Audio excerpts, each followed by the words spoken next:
Hello con papa, ai da, cho chọi chưa à? Hey, Tụi nó chạy bào mà chọc. hả? Phải mười mới bay. Hey, con papa.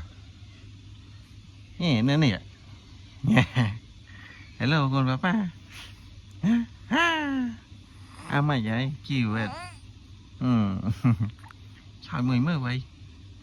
Mình khinh chọi chòm na bay. Ôi, phần ai vậy mà con không. Hello con papa.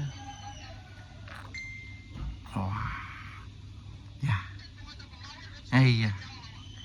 Ây da, mày tì. Lửa. Lửa papa hai ăn. Chân Lửa.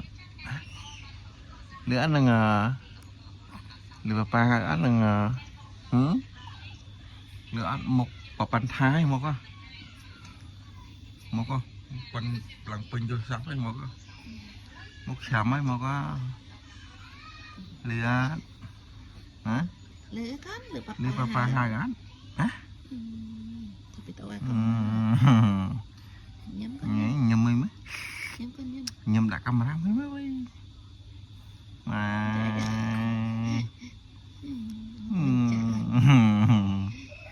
là Mang cái gì lệ cái bằng chiếc búa ghế nó mà bột luôn còn chăng đây.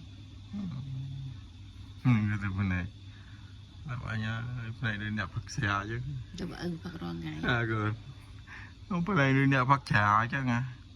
Nè này papa này này con papa này liệt. Papa sẽ làm phong xe cái phong. Hả?